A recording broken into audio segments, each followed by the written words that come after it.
Some places offer a little extra comfort. Lagniappe Lodge offers a little extra terror. Welcome back to House Archives, where every home has a history, and some stories never stop breathing. If you love true haunted stories from real survivors, make sure you subscribe. It helps us grow the archive. I love to know, where are you watching from? And have you ever felt anything strange in your own home? Now, turn off your light and get ready. Let's begin. You want me to talk about Lagniappe Lodge? Share.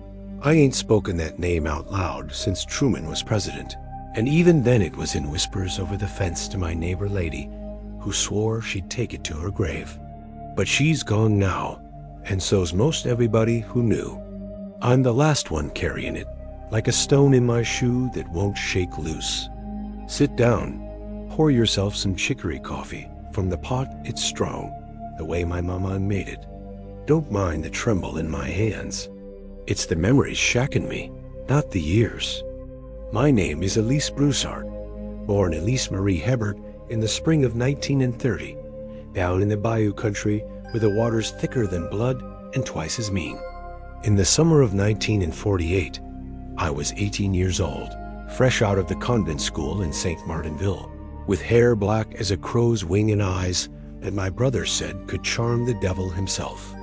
We were a family of 6 then mamang, widowed since Papa got crushed under a fallen cypress during the war years, and us 5 kids, me the eldest.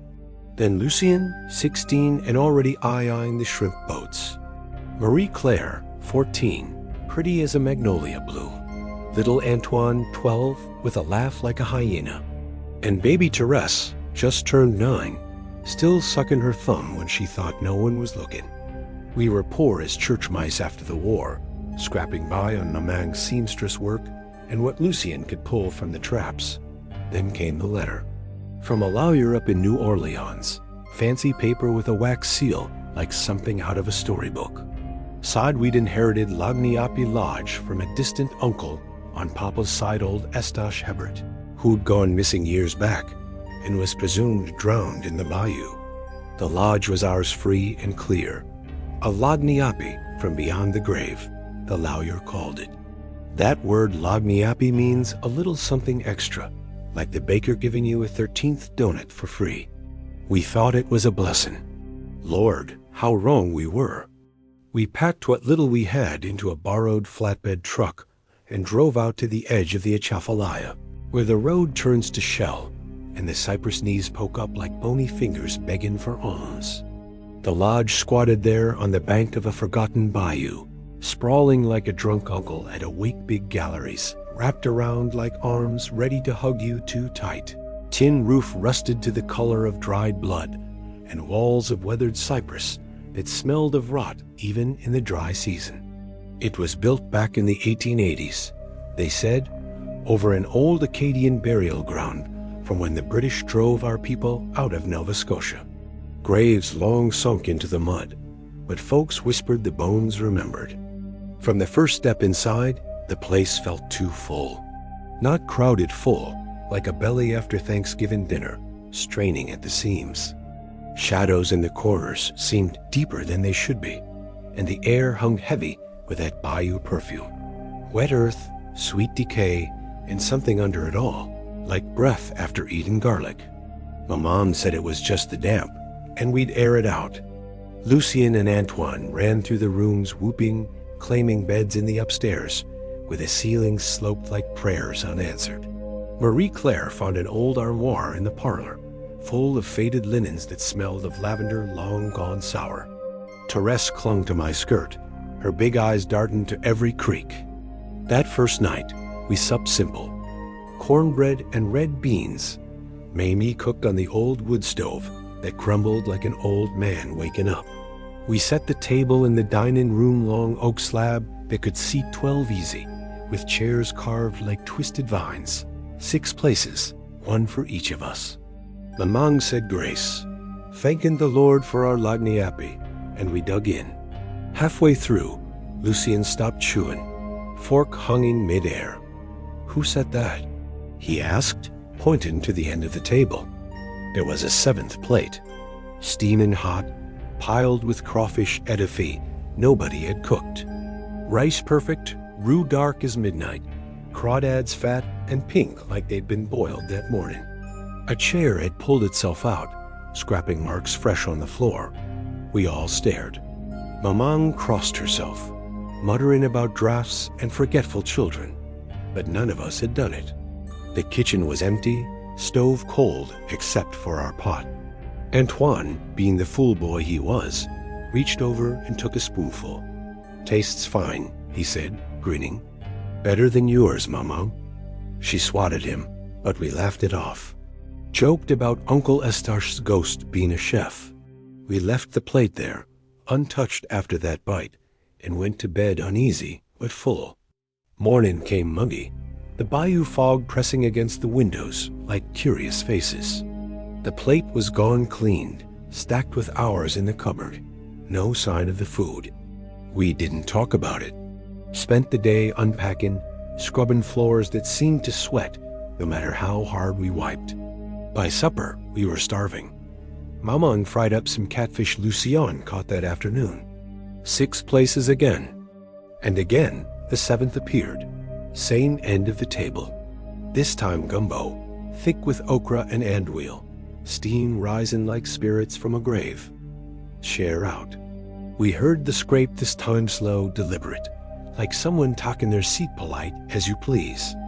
Maman's face went pale as milk. "Out with it," she said. "Which of you is playing the fool?" But we swore on the Bible none of us. Therese started crying, saying she felt eyes on her back. Lucien grabbed a poker from the fireplace and poked under the table. Nothing but dust bunnies and shadows that seemed to skitter away from the iron. That night, as we cleared, Marie-Claire whispered to me she'd heard something during the meal. Whispers in Cajun French, old style, like our grand-mère spoke before she passed. "Coming from under the table. Rest pour le dessert," it said. "Stay for dessert." Soft, inviting, like a friend offering pralines. We barred the dining room door that night with a chair. Prayed extra long before bed, but sleep came fitful. I dreamed of extra hands reaching from the fog, pulling at my hem. Third night, same thing. We tried eating in the kitchen this time, crowding around the small table. But when we bowed our heads for grace, we looked up to find the food gone moved to the dining room, reset on the big table. 7 places. This time boudin and dirty rice, portions heaped like for a feast. The whispers came clearer, tickling our ears. Therese clapped her hands over hers, sobbing. Antoine, brave or stupid, ate from it again. Scooped a big bite, defying Maman's warning. "See? Nothing but good eating," he said. But his eyes went funny after distant, like he was listening to music only he could hear. That night, he vanished. Bed empty come morning, sheets still warm with the shape of him, like he'd just stepped out for a piss. We searched the lodge top to bottom attic, with its spiderwebs thick as curtains, cellar flooding with Bayou seep. Nothing. Lucien took the pirogue out on the water, calling his name till his voice cracked. The Bayou just echoed back mocking. Maman locked us in our rooms that night, but the whispers slipped under the doors. Rest pour le dessert. Stay a little longer. Therese screamed half the night. 4th supper, we tried not eating at all. Hunger gnawed, but fear gnawed harder. The smell came anyway jambalaya this time, wafting through the house like a lure. We found the table set in the dining room, door unbarred by itself. 7 plates. Antoine's chair pulled out extra far. Marie-Claire broke first. She was always the delicate one, sat down weeping, ate a bite from the extra plate. Her face went slack, peaceful almost. That night, she was gone. Bed warm, indentation fresh. Whispers louder now, calling her name in the wind. We buried our fear in work. Lucien and I nailed boards over the dining room windows, thinking to seal it off. But the nails popped out by evening, clattering to the floor like laughter. Mamang took to carrying her rosary everywhere, beads worn smooth from worry. Fifth night, Therese. She didn't even eat, we watched her like hawks. But the whispers got to her in her sleep. We heard her little feet padding down the hall, door creaking. By the time we caught up, she was at the table, spoon in hand, extra plate empty. Gone by dawn, warm bed, empty house full her somehow. Just Mamang, Lucien, and me now. The lodge felt alive, breathing with us. Shadows stretched longer. Corners whispered when you turned your back. We ate scraps in our rooms, but the smell always found us. Rest pour le dessert. Lucien vanished on the 6th. He swore he'd stay awake, guard the door with Papa's old shotgun. But morning came, gun on the floor, bed warm. I found a single crawdad tail under his pillow, like a token. Mamang broke then. Sat rocking in the parlor, staring at nothing. I begged her to leave pack up, walk the shell road till our feet bled. But she shook her head. The Lagniappe's got us, Cher. Can't outrun what's already inside. I starved myself, days blurred. Hunger turned my belly to a knot, but I wouldn't touch that table. Barricaded the dining room with every stick of furniture I could drag. But every evening, the barricade fell away. Table set pristine. Extra plates steaming. Whispers turned to Papa's voice, deep, warm, the way he sounded before the tree took him. Just one more bite, Elise, for your old Papa. I hid in the attic, curled in the dust with spiders for company. Prayed till my knees bled. But the smell rose through the floorboards. The house groaned, like it was hungry too. Weeks passed, I lost count. Bones showed through my skin, dress hanging like a shroud. One night, the whispers stopped, silence thick as fog. I crept down, thinking maybe it was over. The table was set, not 7 plates, dozens. The whole length covered, food piling high. My family sat there, Mamang, Lucien, all of them, smiling, eyes black as Bayou water. Join us, Elise, they said in one voice. Stay for dessert. I ran. Out the door, into the night, Bayou grabbing at my ankles. Didn't stop till Lafayette, collapsing at the church steps. They said I was mad from grief. Lodge burned that winter lightning, they claimed, but I know better. I left that lodge with bones showing through my skin, but sometimes at supper, I still set an extra plate, just in case he comes back hungry. You're asking me to dig up Lagniappe Lodge after all these years? Cher, I haven't looked at this photo, this one right here. The bride and groom cutting the cake, without my hands shaking since the last time. I testified to the sheriff back in '96. They called it a cold case, filed it away like yesterday's newspaper.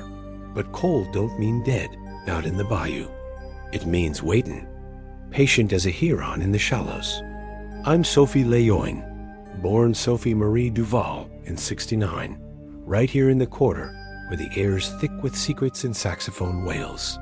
In 1995, I was 26, fresh out of Tulane, with a degree in art history that didn't pay the bills, working as a gallery assistant by day and dreaming of my own wedding someday. That changed after Lagniappe. It was my cousin Emily's big day. Emily Robichaud, pretty as a picture, marrying her high school sweetheart, Etienne Eddie Thibodeau, no relation to the old families. Just a nice boy from Baton Rouge who sold insurance but treated her like gold. They wanted a destination wedding, something romantic and rustic, away from the city noise. 50 guests, family, friends, a few work folks. Emily found Lagniappe Lodge in one of those bridal magazines, tucked in the back with glossy photos of moss-draped oaks and candlelit galleries. Secluded Cajun elegance, the ad said, with a Lagniappe of southern charm. We laughed about that Lagniappe, that little extra the shopkeep throws in for free. Sounded perfect. Booked it for June 17th, 1995, height of summer. when the air hums with cicadas and the bayou whispers promises it don't intend to keep. We arrived the day before for the rehearsal, drove out in a caravan of cars, winding down shell roads that got narrower till the cypress closed in like curious neighbors. The lodge appeared through the fog-sprawling 1880s Cajun build, low-slung with wide galleries hugging the bayou bank, tin roof glinting under the sun like a wink. Built over old Acadian burial ground, the caretaker mentioned casual-like when he handed over the keys. "Bones long gone," he said, smiling too wide. But the ground remembers. We shrugged it off. Place was beautiful. Heart pine floors worn smooth, chandeliers dripping crystals, rooms upstairs with 4 posters that smelled of fresh linen and faint lavender. Downstairs, a grand parlor for the ceremony, dining hall for the reception. Emily squealed, hugging Eddie. I was maid of honor, fussing over her veil, yoking about cold feet. Rehearsal dinner that night was magic. Caterers set up long tables in the dining hall, string lights twinkling like fireflies. Gumbo and oysters Rockefeller, champagne flowing. 50 guests, but when we sat down, Emily frowned. Who set the extra place? At the head table, right next to the bridal spot, an extra chair pulled out, plate gleaming empty, napkin folded neat as a prayer, silverware shining. Nobody claimed it. The caterers swore they counted exact. Eddie laughed, said it was the lodge's Lagniappe, a spot for good luck. We left it, toasted the couple, danced to a boombox playing Zydeco till midnight. But I noticed the chandelier swaying gentle, no breeze. And in the corner of my eye, shadows dipping like someone bowing out. Wedding day dawned hot, air sticky as molasses. Guests buzzed in, aunts in hats, uncles with flasks, kids running the galleries. I helped Amelie dress in the bridal suite upstairs. White lace gown, veil long and gauzy, bouquet of magnolias fresh cut from the yard. She looked like a dream, eyes sparkling. "This is it, Soph," she whispered. "Forever starts today. Ceremony in the parlor at 4.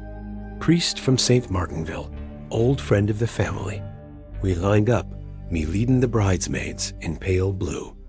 Eddie at the altar, nervous grin. Music started violin and accordion, soft Cajun waltz. Emily walked the aisle on her daddy's arm, veil floating. Priest began, dearly beloved. Then the extra voice, soft at first, echoing from the rafters like a child practicing, repeating the vows in a sing-song Cajun accent, old-timey French mixed with English. To have and to hold. Pour avoir et garder. Guests shifted, chuckling uneasy. Priest paused, looked up. Nothing there but cobwebs and shadows. He continued. The voice kept on, a beat behind, giggling faint at the end. Emily's smile faltered, but she said her, "I do." Eddie too. Rings exchanged. Kiss sealed it. Applause drowned the whispers. Reception ramped up. Band in the dining hall, fiddle, washboard, accordion pumping out 2 steps. Buffet overflowing. Crawfish boil, edifi, king cake for dessert. We toasted, danced. But the extra started creeping in. Chairs, we'd set 50, but now 51. One squeezing in at a table, napkin rumpled like someone just eaten. Guests felt it. Cold hands on shoulders mid-dance, light as a breeze, but fingers distinct. Join the family, a whisper in ears, soft as silk. Uncle Ray swore his champagne glass refilled itself Lagniappe. He joked, but his hand shook. First dance. Amelie and Eddie swaying to Jolie Blonde, spotlight soft. Halfway through, the music-hitched band kept playing, but an extra fiddle joined from somewhere upstairs, mournful. Then the couple froze. Amelie's eyes went wide. Eddie whispered something. They stepped apart and were gone, vanished mid-twirl, spotlight empty. Music stopped cold. Panic slow at first, guests laughing, thinking prank. Then screams. We searched. Parlor, kitchens, galleries. Upstairs rooms empty, beds untouched. Bayou bank pirogues still tied, water still as glass, no footprints in the mud. Emily's daddy collapsed, sobbing. Sheriff called, but fog rolled in thick, delaying them till morning. I stayed behind as guests trickled out, too numb to leave. Sat in the bridal suite, staring at her veil draped over the chair. Heard footsteps in the hall, soft, bare. Door creaked. Nothing there, but the mirror showed an extra shadow behind me. That night, alone in the lodge, the whispers came full. Join the family. Lagniappe poor letter night. I found the attic hatch, pulled it down on a hunch, stairs unfolded slow. Climbed into dust and dim boxes, old trunks. Wedding ledgers yellowed, dating back to 1880s. Pages of names. Every guest at every event the lodge hosted, listed as eternally bound. Emily's name at the end, Eddie's. Mine too, ink fresh. I burned that invitation years ago, but every anniversary, I get a Lagniappe card in the mail, no stamp. Just my name in her handwriting saying, come back for the reunion. You come all the way out here to hear about Lagniappe Lodge? Boy, you got more guts than sense, paddling that little kayak through the dark water after sundown. Gators are hungry this time of year, and they ain't the only things watching. Sit down on that crate, mind the splinters, and pass me that flask if you brought extra. Mine's running low, and talking about that place dries a man out quicker than August sun. I'm Claude Thibodeau, but folks call me Claw since Nan took half my left hand and left me with fingers curled like a mudbug's pincher. I was 24 back in '72, fresh off the boat from Da Nang, skin still yellow from jungle fever, and a head full of ghosts that wouldn't shut up. We were 6 that weekend, me, and 5 buddies from the old platoon, scattered home after the war, but still tied together like knots in a trot line. There was Jimmy Gator LeBlanc, big as a barge, always laughing too loud to cover the shakes. Pete Fontenot, the quiet one who fixed radios in the bush and now couldn't sleep without M blaring. Ray Sarge Boudreau, our unofficial leader, missing an eye but seeing more than most. Little Mikey Hebert, barely 21, still wet behind the ears. And Boy Arsenault, the Cajun joker who could charm a snake out its skin. We'd promised each other in a foxhole near Khe Sanh. If we made it back, we'd rent a lodge on the Bayou for a Lagniappe weekend, no wives, no jobs, just fishing, drinking, and forgetting. Sarge found the ad in the back of the Picayune. Lagniappe Lodge, secluded on a lost arm of the bayou. Cheap as dirt, because it was off-season, and folks said it was haunted. Lagniappe, Sarge said, grinning with that one good eye. A little something extra. Just what we need after the shit we seen. We laughed, pooled our VHX, and drove out in 2 rusted Fords, poles rattling in the beds, coolers sloshing with Dixie beer. We arrived at dusk, sky bleeding red over the cypress like a fresh wound. The lodge loomed up from the mist-sprawling Cajun style, low and wide, galleries sagging under Spanish moss that hung like nooses. Built in the 1880s over Acadian graves, they said, bones ground into the pilings for luck or curse, depending who you asked. The porch swing was moving gentle, chains creaking like it had just been vacated. No wind. Gator joked it was the welcome committee. We unloaded, breathing in that thick bayou air mud, decay, and that undernote of something sweet, like overripe fruit left to rot.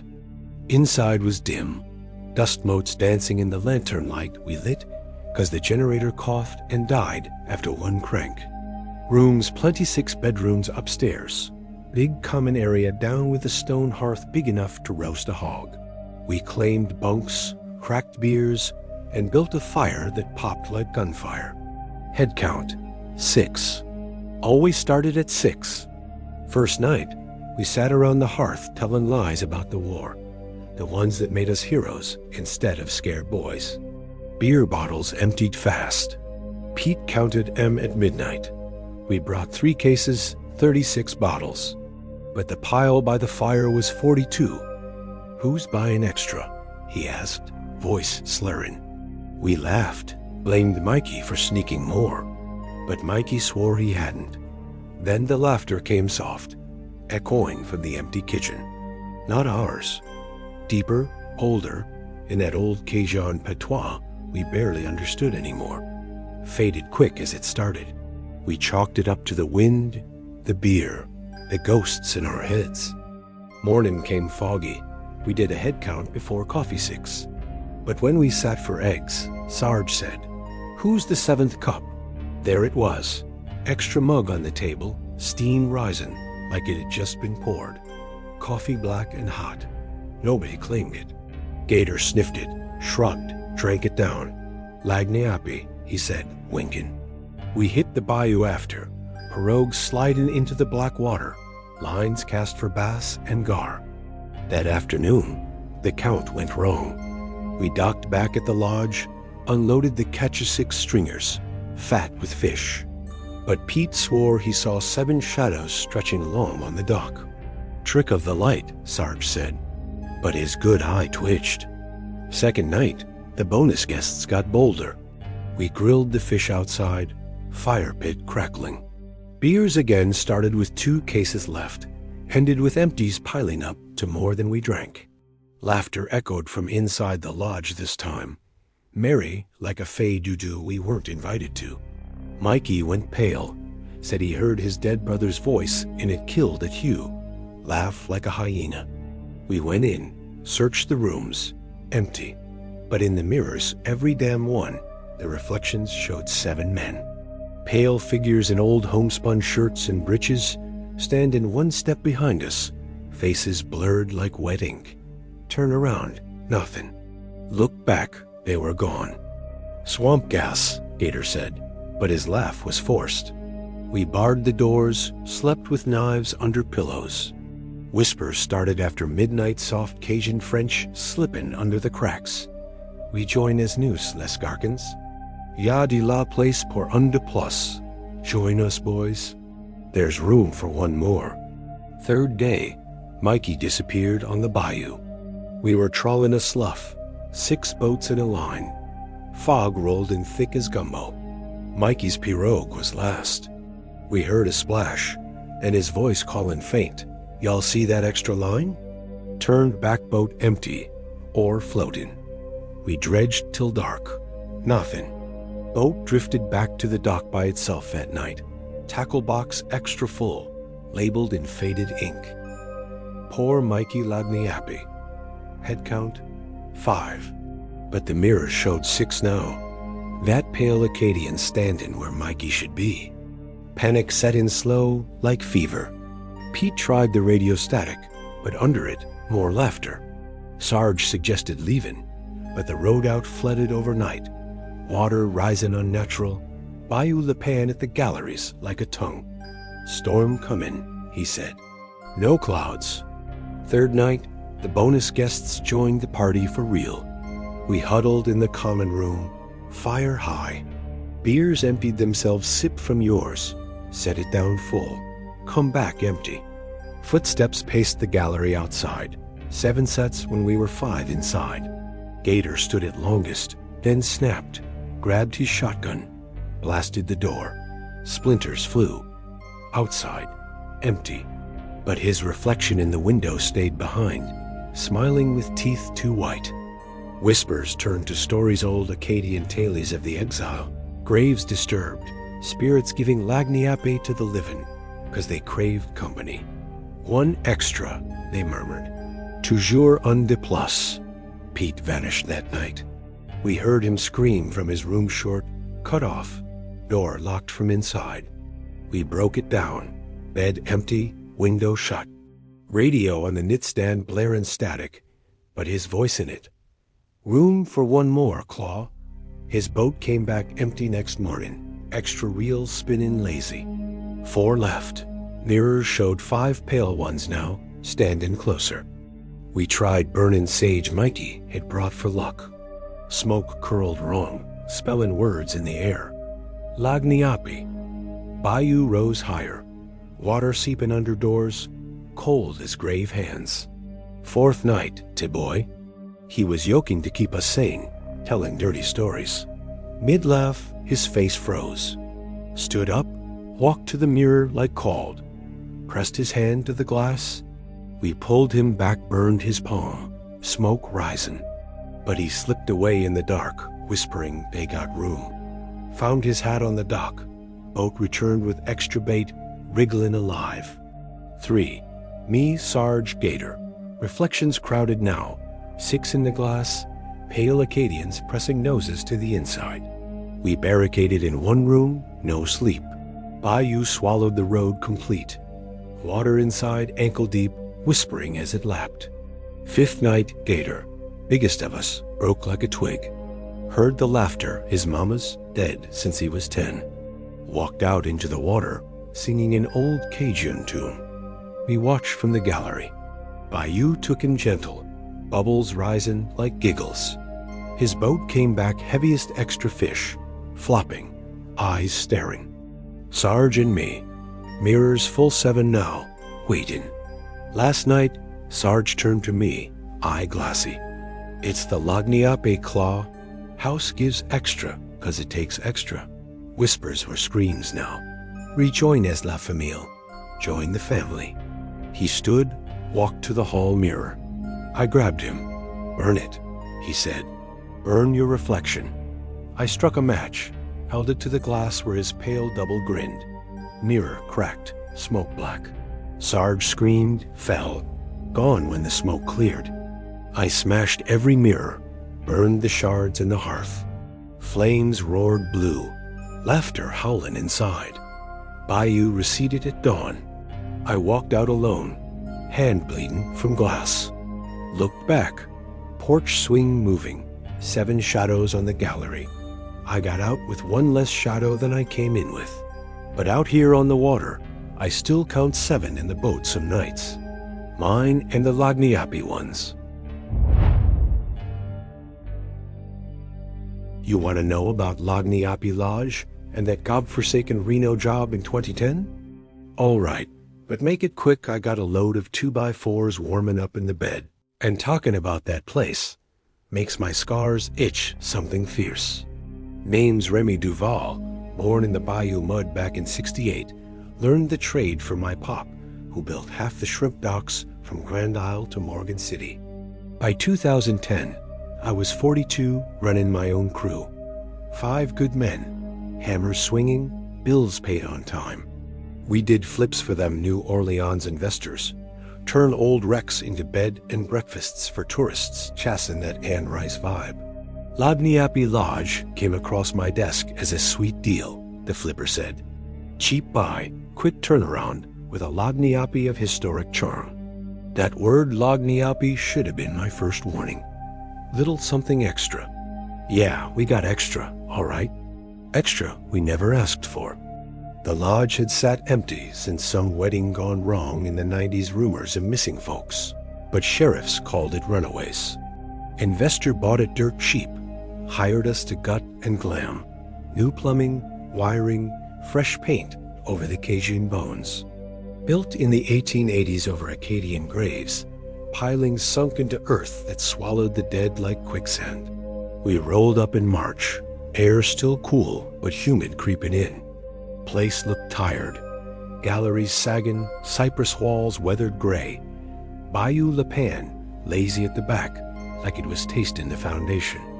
My crew, Big Lou, plumber, built like a bull. Tito, electrician, quick with a joke. Junior, drywall, my nephew fresh out of trade school. Slim, painter, quiet type. An old man Vic, carpenter, been swinging hammers since Nixon. 6 of us, tools ready. First day, we started demo on the downstairs parlor. Hammers hit the walls, old plaster crumbly as cornbread. But the 3rd swing in, Lou's sledge connects and water spurts out. Not a pipe burst Bayou water, black and brackish, smelling of rot and silt, soaked his boots, puddled on the floor. "What the hell?" he growled. We checked blueprints, no lines there. Wall dried quick, but left a stain like a handprint. Laughed it off as seep from the bayou. Kept swinging. By noon, we'd opened a section and found an extra room. Not on the planned small alcove behind the wall. Dust thick, cobwebs like lace.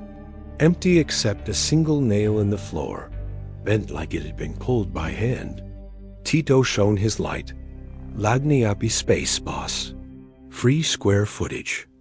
We marked it for expansion, but my neck hairs stood. Lodge felt bigger inside than out, like it was stretching. Second day, artifacts started turning up.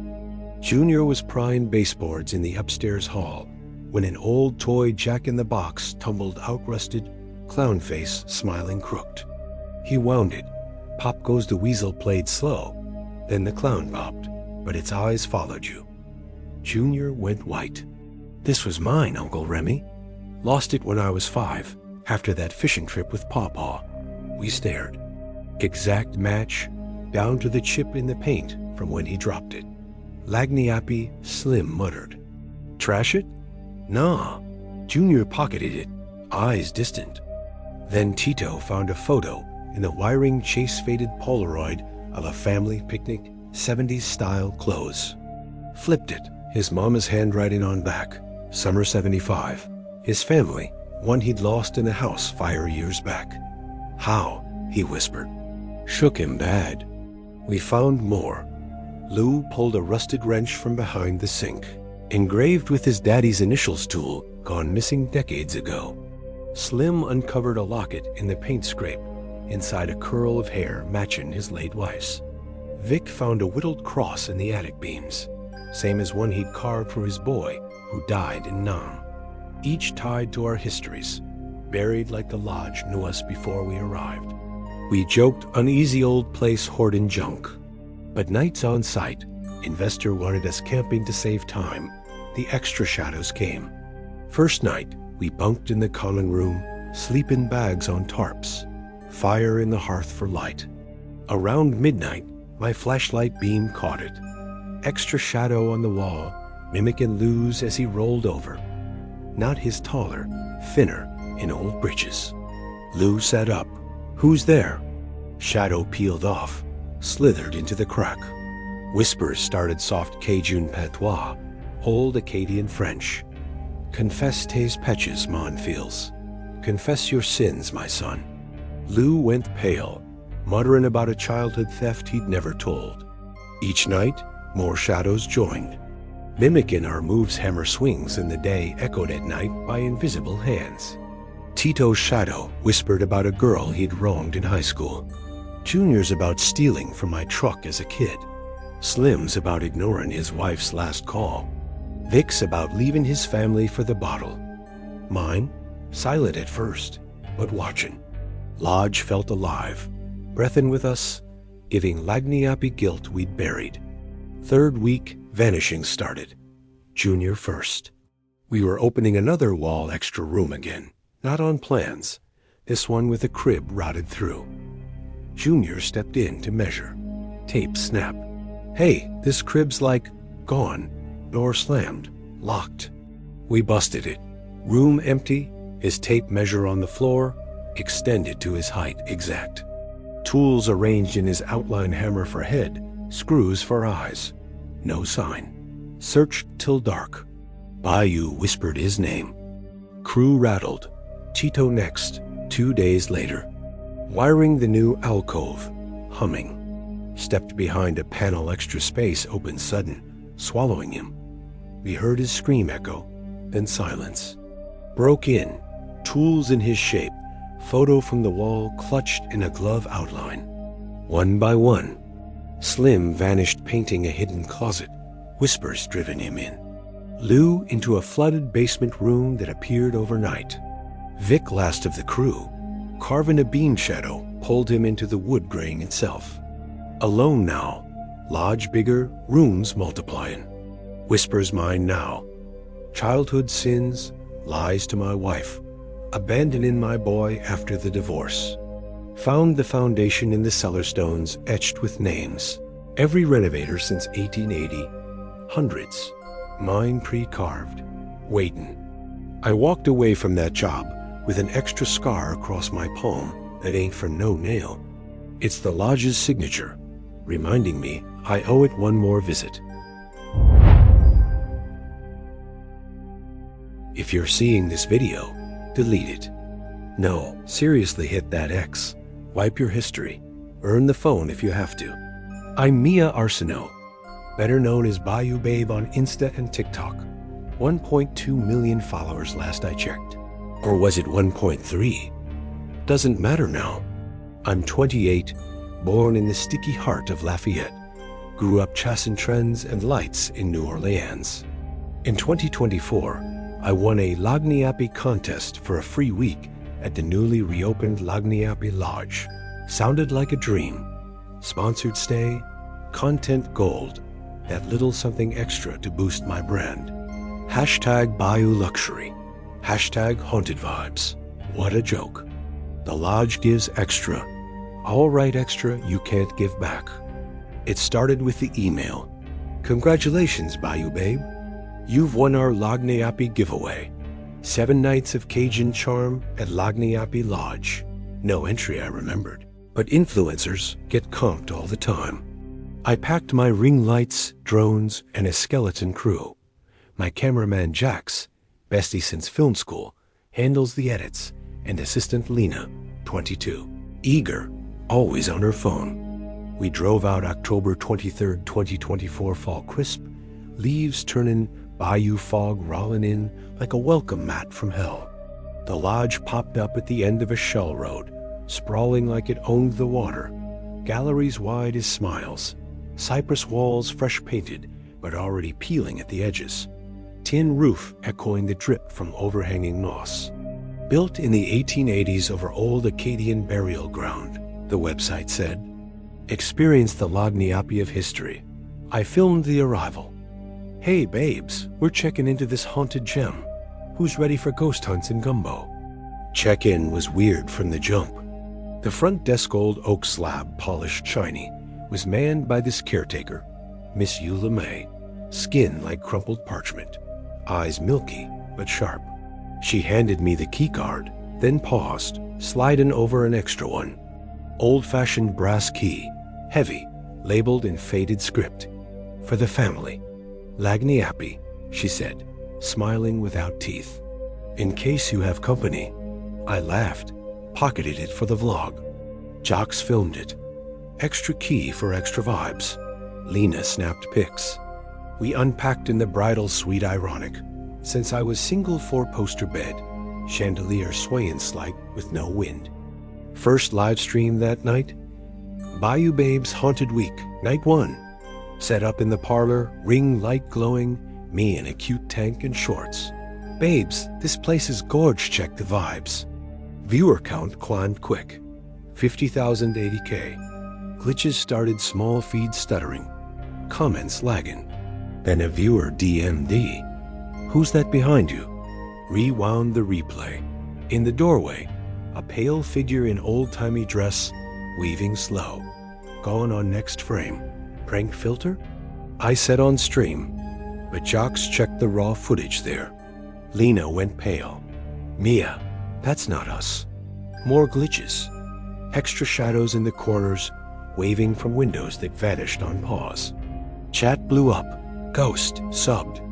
I played it up. Ended with stay tuned for more Lagniappe. Day 2. Explores. We filmed the galleries. Bayou bankwater black and still, reflecting the lodge twisted. Drone shots. Lodge looked bigger from above. Extra wings not on the map. Back inside, first full stream in the dining hall. Ghost hunt time. EMF meter beeps, spirit box hissing. Followers reported whispers in the audio layered, overlapping Cajun voices. Stay a little longer. Rest unpeb plus ... double quotes. Timestamps glitch to 1880 dates. The 14th of July, 1880. The 31st of December, 1880. Tech issue, Jack said. but his hands shook fiddle in the router. Viewer count hit 150K. Comments from weird accounts. Join the family. Posted from handles like at a CADIN Exile 1882. I laughed it off. Babes, the lodge is giving us Lagniappe haunts. Night 2, things escalated. Streaming from my room bed cam. Q&A. Glitch. Extra figure in the mirror behind me. Pale guest in breeches. Waving. Chat freaked. Run. Then Lena screamed from downstairs. We ran her phone on the table, streaming by itself. Timestamped the 1st of January 1880. Audio. Whispers piling on. Stay. Lagniappe pour toujours. Lena swore she hadn't touched it. Jocks checked the feed. Extra viewer in the reflection, sitting on the bed. We cut the stream, but it kept going. My channel showed live without us. Day 3, the team started cracking. Jocks filmed the Bayou tour, but the drone crashed into the water, retrieved it. Footage showed extra boats on the bank, pale figures rowing. Lena vanished mid-afternoon. 1 minute helping set lights in the attic. We'd found the hatch, creaky stairs up to dust and trunks. Next gone. Her scream echoed, cut short. We searched. Attic empty, but her phone on the floor, streaming lev to nowhere. Whispers. Joined the family. Chat flooded with accounts from past guests. At Broussard 1948, at Thibodeau 1972, posting welcome Mia, room for one more. Viewer count 444K. Stuck. Jocks flipped. We're leaving. But the car wouldn't start, battery dead. Wires chewed like my hands, not teeth. Bayou rose, flooding the road.